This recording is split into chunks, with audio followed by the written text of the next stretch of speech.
हरे कृष्ण कृष्ण कृष्ण हरे हरे, हरे राम राम राम हरे हरे। श्री बृहद भागवतामृतम द्वितीय खंड चतुर्थ अध्याय। हम लोगों ने सुना वैकुंठ की अद्भुत महिमा। श्री गोप कुमार जी अपनी अनुभूति बता रहे थे ब्राह्मण को। तेषु वै दृश्यमानेषु तद ब्रह्मानुभवे सुखम गच्छत सुतुच्छतां सद्यो हिर्येव विरहमेत स्वयं। उस वैकुंठ और वहां के समस्त पदार्थों के दर्शन होने से ब्रह्म अनुभव का सुख तुच्छ प्रतीत होता है तथा लज्जावस्था उसकी इच्छा स्वतः ही समाप्त हो जाती है। अब वैकुंठ के सुख की तुच्छता को बता रहे हैं, ब्रह्म सुख की तुच्छता को वैकुंठ की तुलना में। यद्यपि वैकुंठ के सुख से ब्रह्म सुख की कोई तुलना ही नहीं है, लेकिन फिर भी तुलना क्यों की जाती है? इसलिए क्योंकि जगत के लोग ब्रह्म सुख को ही सर्वश्रेष्ठ मानते हैं, इसलिए तुलना करके दिखाया जाता है। अन्यथा तुलना करने की तो कोई बात ही नहीं है, ये तुलना करना ही गलत है। लेकिन जैसे इस जगत में कुछ भी कोई गलत छोटा घटिया काम कर रहा है तो उसके तुलना की जाती है, अरे ये क्यों कर रहे हो, इस देखो ये अच्छा है। दूसरा श्रेष्ठ वस्तु बताई जाती है ना, कि वो नीचे वाले को छोड़ दे, इसके लिए दूसरा बताया जा रहा है। इस कारण से वैकुंठ की अथवा भक्ति की तुलना ज्ञान कर्म योग से की जाती, इस कारण से केवल। अन्यथा ये तुलना करना ही गलत है, क्योंकि कहाँ तो भक्ति चिन्मय वस्तु, कहाँ ये सब जड़ वस्तु। एक जड़ वस्तु की चिन्मय वस्तु से तुलना कैसे हो सकती है? वो तो संभव ही नहीं है, और ये करना भी ठीक नहीं है। लेकिन फिर भी कर रहे हैं, किस लिए? कि जगत के लोग इसकी हीनता को समझें और समझ करके उत्तम वस्तु भक्ति को प्राप्त करने की चेष्टा करें। ब्रह्म सुख में डूबने के लिए न मरें, इसके लिए तुलना कर रहे हैं। अन्यथा कहाँ वैकुंठ का सुख और कहाँ पर तो जहाँ स्वयं भगवान रहते हैं, वो तो मतलब भगवान का मतलब क्या है? सच्चिदानंदमय, सारा संपूर्ण सच्चिदानंद आनंद का जो स्रोत है वो तो वही है, भगवान के चरणों में। उसके इतर कोई भी वस्तु में आनंद का आभास होगा, बस ज्यादा से ज्यादा आभास हो सकता है, और वो भी इस जगत में तो विकृत प्रतिफलन है, आभास भी नहीं है। तो इसलिए इनकी तुलना करने से क्या लाभ है? लेकिन कर रहे हैं क्योंकि हमारे जैसे लोग जानते नहीं है, वो इस जगत की वस्तुओं को ही श्रेष्ठ मानते हैं। स्वर्ग सुख, ब्रह्मा जी का सुख, और इसके ऊपर भी कोई बहुत से ज्यादा मुक्ति का सुख। इसलिए गोप कुमार जी बता रहे हैं कि ये सुख भी इतना तुच्छ प्रतीत हो रहा था, लज्जावस्था मतलब घृणा हो रही थी। कहाँ इसको मैं पहुंच गया बिना बात के, क्यों मैं वहां पर गया था, दोबारा कभी इसकी तरफ देखना भी नहीं चाहता। इस प्रकार से घृणा हो रही थी। ब्रह्म अनुभव का सुख तुच्छ प्रतीत होता है। वहां केवल पदार्थ का दर्शन ही किया है, वो दर्शन से ही इतना आनंद हो रहा है कि उसके सामने ब्रह्म सुख अत्यंत तुच्छ प्रतीत हो रहा है। ब्रह्म सुख में तो कोई दर्शन करने वाली चीज ही नहीं है, वो तो अनुभूति का विषय। लेकिन वैकुंठ में प्रत्येक वस्तु ही दर्शन करने वाली है, और वहां पर प्रत्येक वस्तु सच्चिदानंदमय है। सच्चिदानंदमय होने के कारण वस्तु का स्वभाव है, इसलिए उसके दर्शन में भी आनंद होगा, उसके स्पर्श में भी आनंद होगा, उसके श्रवण में भी आनंद होगा। सच्चिदानंदमय है ना। इसलिए जब हम लोग भजन करते करते कोई अगर भाव अवस्था में पहुंच जाता है तो उसको भगवान की प्रत्येक वस्तु में आनंद होता है कि नहीं होता? अभी हमको नहीं हो रहा है, भक्ति तो अभी भी सच्चिदानंदमय है, लेकिन अभी हमको आनंद नहीं हो रहा है। इसका कारण है कि हमारे अभी तो बद्ध है ना, सूक्ष्म स्थूल अभिमान है, अनर्थ अपराध है, इस कारण से आनंद नहीं हो रहा है। सच्चिदानंदमय वस्तु के साथ हमारा स्पर्श हो नहीं पा रहा है, क्योंकि बीच में ये आवरण है, सूक्ष्म और स्थूल आवरण, तो स्पर्श ही नहीं हो रहा है। लेकिन जैसे ही आत्मा अपनी शुद्ध अवस्था में पहुंच जाता है, भाव अवस्था में, शुद्ध अवस्था में पहुंचते ही उसका स्पर्श होता है डायरेक्ट। तब तो शांति अव्यर्थ कालत्वम विरक्ति मानुषूनता गुण ऑटोमेटिक आ जाते। कहाँ से आ गए? वस्तु के प्रभाव से आ गए। वस्तु का स्पर्श हुआ, सच्चिदानंदमय वस्तु के साथ में अब उसका स्पर्श हो रहा है, अब वो भक्ति कर रहा है। उससे पहले भक्ति नहीं है, भक्ति आभास है। तो इसलिए हमको आनंद भी आभास जैसा ही होता है थोड़ा सा। तो वो थोड़ा भी इस जगत के आनंद की तुलना में बहुत अधिक है। जो रुचि अवस्था वाले साधक को जो आनंद होता है हरि नाम करने में, कथा सुनने में, कीर्तन करने में, इस जगत में ब्रह्मा जी के सुख से भी श्रेष्ठ है वो। जो सत्यलोक का, ब्रह्मा जी का सुख मतलब सत्यलोक का सुख, जो जड़ जगत का। अगर ऐसा नहीं होता तो वो रुचि वाला फिर सत्यलोक में ही जाने की इच्छा करता। लेकिन भजन रुचि वाले की बात छोड़ो, जो निष्ठा वाला साधक है उसको आनंद भी नहीं हो रहा है इतना। थोड़ा बहुत कभी कभी होता है, लेकिन वो भी कभी ब्रह्मा जी का पद नहीं चाहता जिसके भजन में निष्ठा हो गई है। ऐसी भक्ति की महिमा है। फिर रुचि वाले की तो बात ही छोड़ दो, जबकि वो अभी शुद्ध अवस्था में नहीं है। रुचि वाला भी बद्ध जीव है, उसके भी अभी 2 आवरण हैं, लेकिन वो आवरण होने पर भी उसके आभास से ही, सच्चिदानंदमय वस्तु के स्पर्श के आभास से अभी आभास शुरू हो गया। उसी से ही इतना आनंद होता है कि वो जगत की प्रत्येक वस्तु को विष्ठा के समान है। और फिर शुद्ध अवस्था में जब सच्चिदानंदमय वस्तु का स्पर्श हो गया, अब तो उस जगत की कोई वस्तु उसको दिखाई नहीं देती। भाव अवस्था, ये भाव अवस्था की बात बता रहे। अब जो प्रेम अवस्था में पहुंचा, फिर उसके बाद पार्षद वैकुंठ में पहुंचा, जो वहां तो बताया प्रत्येक जो भी है वहां पर वो सब पार्षद हैं। अब उन पार्षदों के साथ में जो भी स्पर्श होगा तो फिर कैसा आनंद होगा। घनीभूत सांद्रानंद विशेषात्मा। घनीभूत सांद्रानंद का मतलब अभी यही बताया ना। अब शब्दों के द्वारा क्या समझाया जा सकता है, मतलब वो तो तुलना ही नहीं है कोई आनंद के। इसलिए ऐसे एक श्लोक में कह देते हैं, ब्रह्मानंदो भवेदे चेत परार्ध गुणीकृता नैते भक्ति सुकाम्बोधे परमाणु तुलाम। ब्रह्मानंद को एक पलड़े में रख दो, ब्रह्मा जी की आयु के बराबर, और दूसरी ओर में एक भक्ति सुख का एक कण रख दो, तो भी वो पलड़ा भारी रहेगा। इतना आनंद है। अब इसको भी हम कैसे बुद्धि से तो समझ नहीं सकते, बस ऐसे खाली सुन लिया है, थोड़ा दिमाग में रख लिया, याद कर लिया, बस यही है। लेकिन उसको अनुभव नहीं कर पा रहे। अनुभव कब होगा? जब बताया थोड़ा भक्ति सुख का आभास भी शुरू हो जाएगा, तब अनुभव होगा कि यार इसमें इतना आनंद है।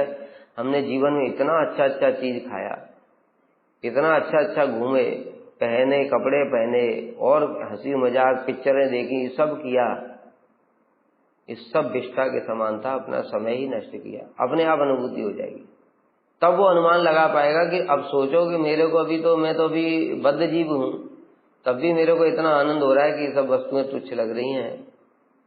तो फिर सोचो जो प्रेम अवस्था में है, जो साक्षात कृष्ण के साथ में ही है, जो रसो वे सह, उनके आनंद की क्या सीमा है, वो हमारी कल्पना से भी अतीत है। इसलिए लज्जावस्था, उसकी इच्छा स्वतः ही समाप्त हो जाती है।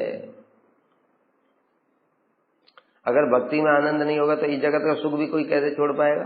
खाने पीने का सुख, सोने का सुख, कपड़े का सुख, स्त्री संग सुख, घूमने फिरने का सुख कैसे छोड़ेगा? संभव ही नहीं। जो नहीं छोड़ पा रहे हैं उनको आनंद हो नहीं रहा है, भी ऑटोमेटिक छूट जाता है। रसवर्जम रसोप्य परम दृष्टा निवर्त, उत्तम रस की अनुभूति ऑटोमेटिक छूट जाता है, बोलना नहीं पड़ता है। अभी हम लोग बोल रहे हैं, क्यों बोल रहे हैं? वही साधन है बस। जबरदस्ती बुद्धिपूर्वक ही करो, तुमको अभी अनुभूति नहीं होगी। ऐसे जब तक अनुभूति नहीं होगी तब तक, और साधन ऐसे करते रहो, करते करते जिस दिन अनुभूति होगी ऑटोमेटिक छूट जाएगा, वो सबसे विरक्ति हो जाएगी, ऑटोमेटिक हो जाएगा, कुछ बोलना नहीं पड़ेगा। जैसा इस जगत में भी हम लोग देखते हैं कि किसी के पास साइकिल है, जब उसके पास बाइक आ जाती है तो उसको बोलना नहीं पड़ता है कि भाई तुम साइकिल को छोड़ दो, ऑटोमेटिक वो साइकिल की तरफ देखता ही नहीं। वो पड़ी उसमें जंग लग जाती है, टायर फायर सब पंचर हो जाते हैं, पड़ी रहती है, उसको ठीक भी नहीं कराता है। छोड़ो यार, कौन चलाएगा इसको, तो किसी को दे देगा यार। क्यों ऐसा किया उसने? वो क्या पैसे से नहीं आई, फ्री की आई, पैसे से आई है। लेकिन पैडल मारना पड़ता है, धीरे धीरे चलती है। जहां पर थक गए पैडल मारना बंद कर दिया, वहां बंद हो गई। इसमें बस कान घुमाया 60, 80, 100, पूरा कुछ करना ही नहीं पड़ रहा है, उत्तम रस की अनुभूति हो रही है। अभी पैडल मारने में किसकी इच्छा होगी, ऑटोमेटिक छूट गया। इसी प्रकार से इसमें भी जब बाइक चला रहा है 100-80 की स्पीड से, आंखों में हवा लग रही है, कीड़ा पड़ गया, कुछ हो गया, फिर थोड़ा डिसबैलेंस हुआ, गिर पड़ी। जो कार आती 4 पहिए वाली, उस पर गिरने का भी टेंशन नहीं है, आगे शीशा लगा हुआ है, एसी चला लिया, धूप लग रही है बाइक के ऊपर में, उसमें एसी चला लिया चकाचक। अभी इसको बाइक छोड़ देगा, ऑटोमेटिक ही छोड़ देगा, कुछ बोलने की जरूरत नहीं। इसी प्रकार से अब ये तो जो जड़ उदाहरण दे रहे हैं, ये तो बड़े घटिया उदाहरण है। भक्ति तो इनसे कोटि गुना श्रेष्ठ है। इसलिए जैसे ही भक्ति का सुख अनुभव हुआ, और ये छूटा नहीं, इतना घटिया चीज भी नहीं छूट रही है तुमसे, खाने पीने का भी तुमको आस्वादन नहीं छूट रहा है, घूमने फिरने का, स्त्री सुख और बढ़िया बढ़िया एसी और ये सब, जो लोग ऐसे इन सब चीजों में आ सकते हैं, उनको विचार कर लेना चाहिए अच्छे से। फालतू में भक्ति का ढोंग ही हो रहा है। अगर भक्ति हो रही है, सुख थोड़ा भी अगर भक्ति का सुख अनुभव होता, ऑटोमेटिक छूटेगा। ये शास्त्र कहते हैं, गुरुवर्ग कहते हैं, सबका हुआ है ऐसा, सबने छोड़ा है। रघुनाथ दास गोस्वामी से लेकर के प्रभुपाद जी तक, गुरुवर्ग तक, सब के सब यही आचरण करके दिखाया। रूप सनातन गोस्वामी सब। इसलिए अपने मन को तसल्ली नहीं देना चाहिए, हाँ हम तो भक्ति कर रहे हैं। ये भी सोचना चाहिए कि भक्ति में अनुभव कितना हो रहा है। अनुभव हो रहा है तो उत्तम वस्तु का अनुभव होने से निम्न वस्तु छूटनी चाहिए, ये लक्षण है। और ये भी गौड़ लक्षण है, ये भी गौड़ लक्षण है, मुख्य लक्षण नहीं है। मुख्य लक्षण है भक्ति में आवेश होना। तो गौड़ भी लक्षण दिखाई नहीं दे तो मुख्य कहां से दिखाई देगा। इसलिए अब तो बैकुंठ में अभी बताया, रुचि वाले जो साधक होता है उसको भी ये मुक्ति सुख और ये सब दुनिया भर के सुख अच्छे नहीं लगते। ये तो स्वयं बैकुंठ में है, उसकी तो कल्पना नहीं की जा सकती, वो तो सच्चिदानंद में, मतलब प्रेम अवस्था से भी ज्यादा वहां आनंद है। क्योंकि प्रेम अवस्था भी यहाँ पर ही है, पृथ्वी पर, इस जगत में, प्रपंच के अंतर्गत ही होता है। प्रपंच में भगवान जब लीला करते हैं उस समय साधक को एक शरीर मिल जाता है, वो भगवान के साथ में रहता है। पार्षद देव प्राप्त होने के बाद वैकुंठ में जाएगा, तो स्वाभाविक सी बात है प्रेम अवस्था से वहां तक ज्यादा होगा सुख, जिस जगत में वो। तो प्रेम अवस्था का लक्षण है सांद्रानंद विशेषात्मा। अब पार्षद का लक्षण फिर क्या है, वो बताए नहीं सकते, इसलिए चुपचाप रहो, वो अनुभव करो बस, और कुछ नहीं हो सकता। तो उस प्रसिद्ध वैकुंठ और वहां स्थित समस्त पदार्थों के साक्षात दर्शन होने से उनकी परम महानता का अनुभव होने के कारण ब्रह्म अनुभव से प्राप्त सुख की इच्छा स्वतः ही समाप्त हो जाती है। वहां की प्रत्येक वस्तु के दर्शन से, चित जगत, जब अनुभव पथ पर वैकुंठ से संबंधित सुख स्फुरित होता है, वैकुंठ से संबंधित कह रहे हैं, भगवान की भी बात नहीं कर रहे हैं, अभी भगवान की बात तो छोड़ दो। भगवान को दर्शन करने से तो इतना सुख होता है कि आत्मविस्मृति हो जाती है। अभी तो स्मृति है तभी तो सुख अनुभव कर पा रहे हैं, वो तो इतनी सुख की चरम सीमा हो जाती है कि मतलब अपने आप को ही भूल जाता है सुख के, इतना सुख की पराकाष्ठा है। उसको तो छोड़ ही दो, अभी जो वस्तुएं हैं उनकी बात कर रहे हैं, क्योंकि वो भी सच्चिदानंद में, उन वस्तुओं के दर्शन से ही बता रहे हैं। अनुभव पथ पर वैकुंठ से संबंधित सुख जब स्फुरित होता है, तब स्वरूप यानी आत्मा से संबंधित अनुभव, जो आत्माराम मुनि जो ब्रह्म सुख की अनुभूति करते हैं, वो तुच्छ हो जाता है। अतः लज्जावस्था, अतः फिर घृणा होती है, क्या तू भी किस चीज के पीछे भाग रहा था, घटिया। स्वारामः पूर्ण कामा ये सर्वापेक्षा विवर्जिता ज्ञातम प्राप्तम निजम कृष्णम त्यक्त्वा वैष्णव संगतः सार असार विचाराप्तया भक्ति मार्गम विशन्ति यत् तद हेतुस्तत्र यातेन अनुभूतो दाढ़यतो मया। स्वारामा पूर्ण कामा, जो आत्माराम है, पूर्ण काम है, सर्व अपेक्षा विवर्जिता, समस्त कामनाओं से आकांक्षाओं से जो रहित है। ज्ञातम प्राप्तम निजम कृष्णम त्यक्ता वैष्णव संगता।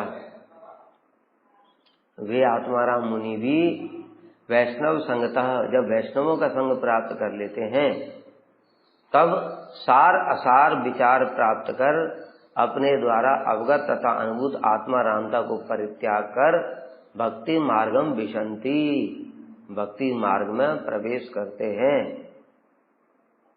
तद हेतु तत्र यातेन अनुभूतो मया, मैंने स्वयं इसको वैकुंठ में अनुभव किया। अभी तो हम लोग सुन रहे खाली। आत्मा रामश्च मुनियो निर्गंता अपीरुक्रमे कुर्वन्त हेतुकिम भक्तिम इत्थम भूत गुणो हरि। आत्मा राम मुनि भी अपने आत्मा रामत गुण को त्याग करके भगवान की भक्ति करते हैं। ऐसे हरि के गुण हैं, इतने आकर्षक गुण है और उसमें इतना आनंद है कि आत्मा राम का सुख तुच्छ प्रतीत होने लगता है। अब उदाहरण देखते हैं, पहला सुन लो चतुसेन का। चतुसेन आत्माराम मुनि अपने तपोलोक में बैठे हुए थे, पूरा ध्यान में मग्न थे। उसी समय तस्यारविंद नयनस्य पदारविंद किंजल मिश्र तुलसी मकरंद वायु अंतर्गत स्वविवरण चकार से शाम संक्षोभम अक्षरजुषाम चित्त तनु। क्या बता रहे? भगवान के चरणों में चढ़ी हुई तुलसी की मकरंद मंजरी की जो सुगंध होती है उसको लेकर के वायु उनके पास पहुंच गई, उनकी नाक के अंदर में प्रवेश हुई। अब देखो, भगवान संबंधी वस्तु का स्पर्श हुआ है, भगवान का स्पर्श नहीं हुआ। भगवान संबंधी वस्तु का भी स्पर्श नहीं हुआ। वो तो तुलसी है, वो तो भगवान के चरणों में ही है। उस वस्तु का भी एक गुण लेकर के, उस वस्तु मतलब तुलसी, तुलसी का एक गुण क्या है? सुगंध। उस सुगंध को लेकर के जो वायु है वो धीरे धीरे केवल नाक में प्रविष्ट हुई, और जैसे ही नाक में प्रविष्ट हुई अंतर्गत स्वविवरण चकार संक्षोभम अक्षर संक्षोभम, चित्त क्षुब्ध हो गया। चित्त क्षुब्ध क्यों हो गया? अभी बताया, जो आत्माराम मुनि है, इस जगत का जितना भी सुख है, स्वर्ग इत्यादि तक का भी सुख, वो उसको विष्ठा के समान उनको प्रतीत होता है आत्मा रामता के आगे। इसलिए पूरा सब समय उन सुख की ओर उनके सामने, चाहे वो उर्वशी नाचती रहे, चाहे मेनका नाचती रहे, उनको कोई फर्क नहीं पड़ता है। उनको वो विष्ठा के समान प्रतीत होता है। क्यों? उनको श्रेष्ठ सुख प्राप्त हो रहा है आत्मा रामता में। ये जड़ विषयों का असुख है, क्योंकि देखो सीधी से सिंपल सा कॉन्सेप्ट, स्थूल शरीर का सुख उससे सूक्ष्म शरीर का सुख श्रेष्ठ होगा। पहले ही बताया था, स्थूल शरीर के सुख से तुम कितना सुख प्राप्त कर सकते हो उसकी लिमिट है, क्योंकि तुम खाओगे कितने रसगुल्ले खा लोगे स्थूल में, लेकिन मन से वो जो तुमने रसगुल्ला खाया उसके सुख को बार बार आनंद ले सकते हो। मतलब सारे 24 घंटे भी उसको सोच सकते हो, है ना। उस प्रकार से मन का सुख बहुत ज्यादा है, लेकिन आत्मा का सुख उससे भी बहुत ज्यादा। इसलिए जो ये स्त्री सुख है, जो इस जगत का सर्वश्रेष्ठ सुख है, वो भी स्थूल और सूक्ष्म शरीर का सुख, लेकिन आत्मा का सुख जो है उससे श्रेष्ठ है। इसलिए चतुसेन जैसे नैष्ठिक ब्रह्मचारी वो इस तुच्छ विष्ठा सुख की तरफ कभी चित्त जाता ही नहीं है। जैसे सुखदेव गोस्वामी है, उनके सामने स्त्रियां निर्वस्त्र होकर के स्नान कर रही, एक तरफ एक बात देखा भी नहीं मुड़ करके, क्योंकि उनके लिए कुछ नहीं है। तो ये आत्मा का सुख है ये, लेकिन आत्मा अणु है, उसका सुख भी अणु है। अब बृहद वस्तु भगवान का जो सुख है वो अनंत है।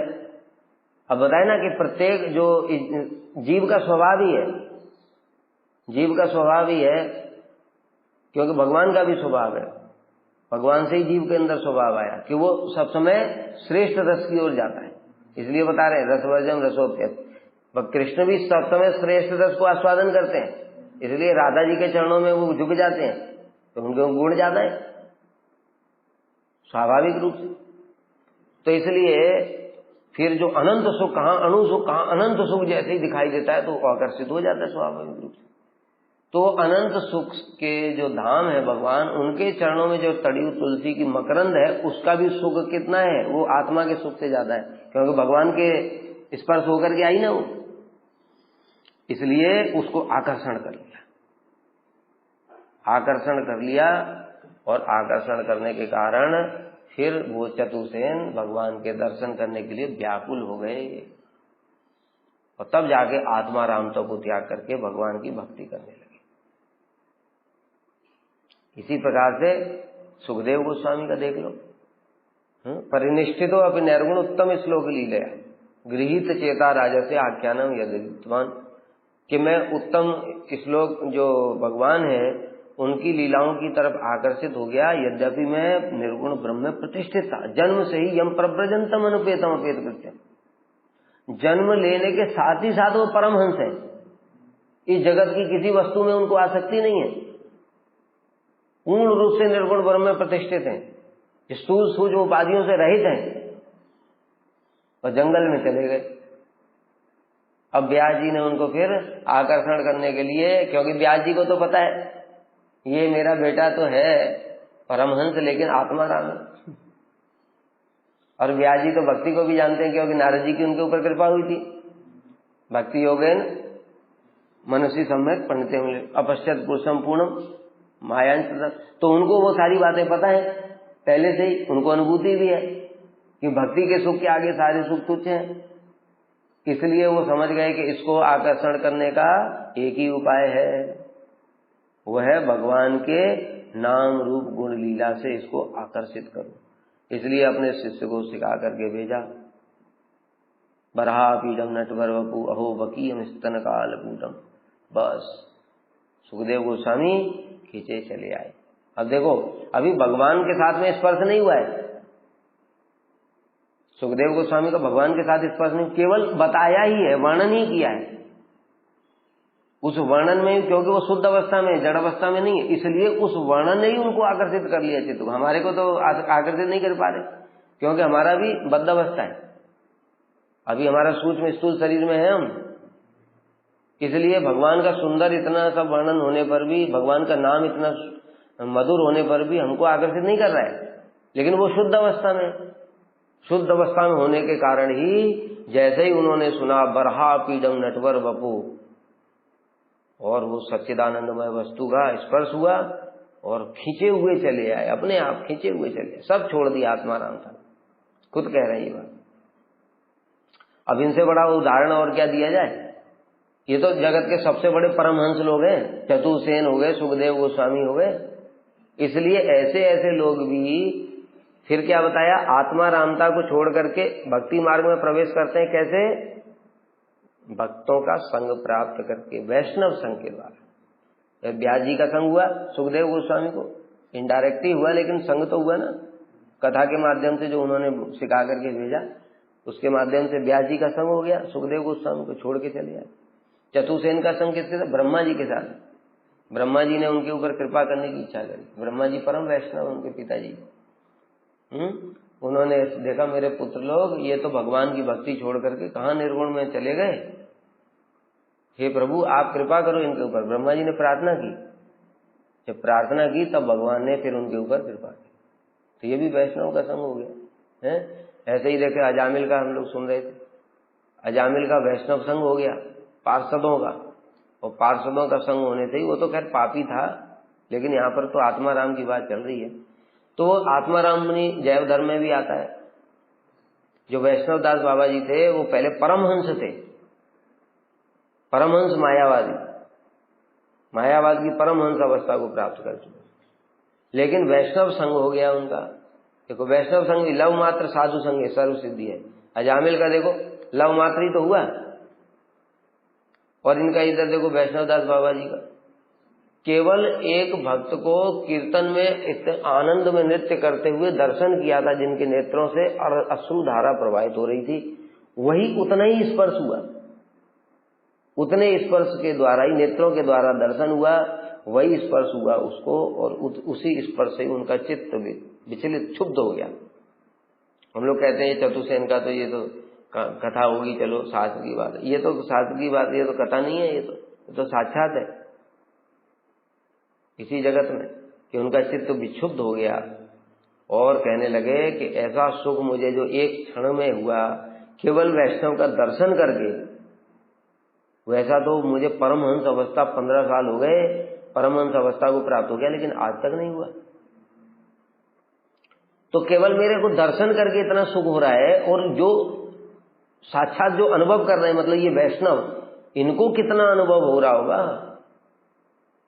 ऐसे उन्होंने, इसलिए यहां पर क्या कह रहे हैं, देखो सार असार विचार करके, सार असार विचार कैसे होता है, ये सार असार का विचार होता है। अब उन्होंने सार असार विचार कर लिया, मैं भैया जिंदगी भर तू मायावाद में घुसा रहा, 15 साल तो परमहंस अवस्था को प्राप्त कर लिया, तो भी तुझे इतना सुख नहीं हुआ जितना एक क्षण के वैष्णव दर्शन से हो गया। ये सार असार विचार किया उन्होंने, तो मैं यही क्यों नहीं बन जाऊं, इसमें कितना आनंद होगा भाई। उन्होंने तुरंत त्याग कर दिया। इसी प्रकार से सुखदेव गोस्वामी ने सार असार विचार किया, ओ इतना सुंदर, क्योंकि निर्गुण में तो कुछ है ही नहीं, सुंदर रूप ही नहीं है, निर्गुण निराकार निशक्ति कुछ है ही नहीं, तो क्या अनुभव करेंगे। लेकिन जैसे उन्होंने बरहा पीलम, इतना सुंदर नटवर बपू, फिर अहो बकी मिश्र, इतना श्रेष्ठ गुण, तो आकर्षित हो गए, सार असार का विचार किया। ऐसे ही चतुर्सेन ने भी सार असार का विचार किया, अरे हम इतने कौन से कितने सृष्टि के प्रारंभ से और ये निर्गुण ब्रह्म में प्रतिष्ठित हैं, और हमारा चित्त कभी किसी चीज ने आकर्षित नहीं किया जगत में। मतलब बताए ना कि अप्सराएं भी, वो निर्वस्त्र भी अप्सराओं को दर्शन करके भी उनका चित्त विक्षुब्ध नहीं होता है, ऐसी उनकी अवस्था है। तो ये केवल सुगंध से ही, भगवान के चरणों में चढ़ी तुलसी भी नहीं है, तुलसी को भी सुगंध को, मतलब तुलसी का एक गुण केवल मात्र लेकर के, और वो जो हवा मेरे अंदर प्रवेश कर गई, उससे मेरा चित्त क्षुब्ध हो गया, इतना आनंद हो रहा है, इतना मैं हम इतने सालों से, मतलब हजारों लाखों सालों से ये समाधि में लगे हुए हैं, इतना सुख, इतने लाखों साल की समाधि से भी इतना सुख नहीं हुआ जितना एक क्षण ये जो वायु अंदर प्रविष्ट हुई इसमें हुआ। भाई स्वयं भगवान कैसे होंगे, सार असार का विचार ये होता है। तो इस प्रकार से जो आत्माराम पूर्ण काम जो हमने बताए, सुखदेव गोस्वामी, चतुर्सेन इत्यादि, जो समस्त आकांक्षाओं से रहते हैं, आकांक्षा की बात छोड़ो, जगत की कोई वस्तु उनके चित्त को आकर्षित नहीं करती। भले ही जैसे हमारे अंदर कोई आकांक्षा नहीं भी है, लेकिन तब भी जैसे विषय सामने आता है तो उस देख करके इच्छा तो हो जाती है ना। पहले तो भोग की इच्छा नहीं है, लेकिन जब वस्तु सामने आती है तो चित्त क्षुब्ध हो जाता है। जैसे विश्वामित्र थोड़ी वहां मेनका को प्राप्त करने के लिए तपस्या कर रहे थे, उनकी कोई इच्छा नहीं थी, वो तो ब्रह्म ऋषि बनना चाहते थे, लेकिन जैसे ही वो आ गई इच्छा उत्पन्न हो गई। तो ऐसे लोगों की बात छोड़ दो जो उनको देखने के बाद भी इच्छा उत्पन्न नहीं होती, ऐसे लोग जैसे बताया चतुर्सेन जैसे, सुखदेव गोस्वामी जैसे, ऐसे लोग जो समस्त आकांक्षाओं से रहित हैं, आकांक्षाओं की भी बात छोड़ो, जो विषयों से संपूर्ण रूप से निवृत्त हो चुके, विषय सामने आने पर भी उनके अंदर इच्छा उत्पन्न नहीं होती भोग की, ऐसे लोग भी वैष्णव संघ के द्वारा सार असार विचार करके और आत्मारामता ब्रह्म सुख को त्याग करके भक्ति मार्ग में प्रवेश करते हैं। अब कह रहे हैं इसका उदाहरण क्या है, कहते हैं मैंने भैया खुद स्वयं अनुभव किया। गोप कुमार जी तो आत्माराम नहीं थे, फिर क्यों कह रहे मैंने स्वयं अनुभव किया? क्योंकि वह आत्मारामों के पास गए थे ना होकर के, चतुर्सेन से लेके तपोलोक हुए आत्माराम मुनि, उसके बाद वहां मुक्ति लोक वाले वो सब आत्माराम, सब आत्मारामों को देख करके आए, वो सब भी कैसे आकर्षित होते हैं, और मैं भी कैसे आकर्षित हुआ इस भक्ति को छोड़ दिया। ऐसे व्यक्ति भी अपने द्वारा ज्ञात तथा अनुभव किए जाने वाली आत्मारामता को छोड़कर वैष्णव संघ में सार असार विचार करके भक्ति पथ को प्रवेश करते हैं। मैंने स्वयं ही वैकुंठ लोक में जाकर दृढ़ता सहित अनुभव किया, मतलब मेरा जो पहले चित्त आकर्षित था आत्मारामता की तरफ, वहां गया था मैं मुक्ति लोक में, फिर जब वैकुंठ लोक देखा तो मतलब घृणा और हो रही है, इच्छा की बात छोड़ो, इच्छा होना एक अलग चीज होती है, घृणा होना बहुत दूसरी बात होती है। इच्छा न होना एक अलग बात है, चलो ठीक है, दूसरे लोग भोग कर रहे हैं, कोई बात नहीं, हमारी इच्छा नहीं। लेकिन घृणा, निष्ठा है ठीक, मतलब उसकी तरफ इच्छा ही कभी नहीं हो सकती। जैसे कभी देखा है हम लोगों की, जैसे वैराग्य हम लोग अभ्यास कर रहे हैं, ठीक है, हम लोगों के सामने रसगुल्ला आ जाता है, ये सब आ जाता है खाने पीने की चीजें, तो इच्छा न होना मतलब जैसे तैसे रोक रहे हैं, ठीक है, ये इच्छा न होना हो गया। घृणा होना किसको कहते हैं? अब हमने विष्ठा को देखा, अब तुम्हारी कभी इच्छा हो सकती है उसको खाने की? कभी संभव है ऐसा कि विष्ठा खाने की इच्छा हो जाए? इसको कहते हैं घृणा। मतलब इच्छा की कोई संभावना ही नहीं है। इसलिए इच्छा और घृणा में अंतर है कि इच्छा जैसे तैसे हम रोक करके कर रहे हैं, अभ्यास करके कर रहे हैं कि भाई इच्छा ना हो, इच्छा ना हो, वैराग्य कर रहे हैं हम तो। लेकिन घृणा मतलब ऐसी वस्तु जिसके प्रति कभी चित्त जा ही नहीं सकता, इसलिए अब घृणा हो गई है उत्तम रस की अनुभूति से। वैकुंठ लोक का सुख अनुभव होते ही ब्रह्म सुख स्वतः ही धिक्कृत हो जाता है, धिक्कार करने लगता है। इसलिए ब्रह्मविद अपनी ब्रह्म निष्ठा का परित्याग कर भक्ति मार्ग में प्रवेश करते हैं। अतः अन्यथानुपत्ति न्याय अनुसार भक्तों का वैकुंठ सुख का अनुभव परम महिमा युक्त है? इसे अनुमान द्वारा स्वयं ही अनुभव करो, क्योंकि जब तक स्वयं भली भांति अनुभव न हो तब तक वह तत्व संपूर्ण रूप से समझा नहीं जा सकता। अब गोप कुमार जी सीधे कंक्लूजन दे रहे हैं कि भाई देखो, तुम्हें खुद अनुभव करना पड़ेगा, क्योंकि मैं जो बता रहा हूं इससे तुमको केवल एक अनुमान मात्र होगा, बुद्धि से थोड़ा, लेकिन वास्तव में क्या है और कैसे वो मुक्ति सुख तुच्छ प्रतीत होता है ये तुमको पता नहीं चलेगा। अभी जैसे हम लोग भी, हमको क्या पता है बताओ? अभी हम लोगों को मुक्ति सुख की तो बात ही छोड़ो, अभी इस जगत में ही कोई बड़ी सुंदरी अप्सरा उर्वशी मेनका जैसी आ जाए, कामदेव स्वयं आ जाए, तो हमारा तो क्या होगा, चित्त विक्षुब्ध हो जाएगा। तो हमको तो वो भी अनुभूति नहीं अभी भक्ति सुख की। तो मुक्ति सुख तो इन जगत के विषयों से भी ऊपर है, तो उसकी हमको क्या अनुभूति है? केवल हम लोग बस शास्त्र पढ़ करके ही जान रहे हैं, तो समझ गए। लेकिन जब अनुभूति हो जाएगी, अर्थात जैसे अभी मैंने बताया जिसको अनुभूति हो चुकी, रुचि वाला साधक जैसे हरिदास ठाकुर, शुद्ध भक्त, जिसको अनुभूति हो गई उस नाम की, अब उसके लिए वो विष्ठा के समान हो गया। इसलिए उनका चित्त एक बार भी न वैश्या की तरफ गया न माया देवी की तरफ गया, एक बार भी, मतलब एक लेस मात्र भी विचलित ही नहीं हुआ, मतलब ये। तो ये केवल अनुभूति का ही विषय है।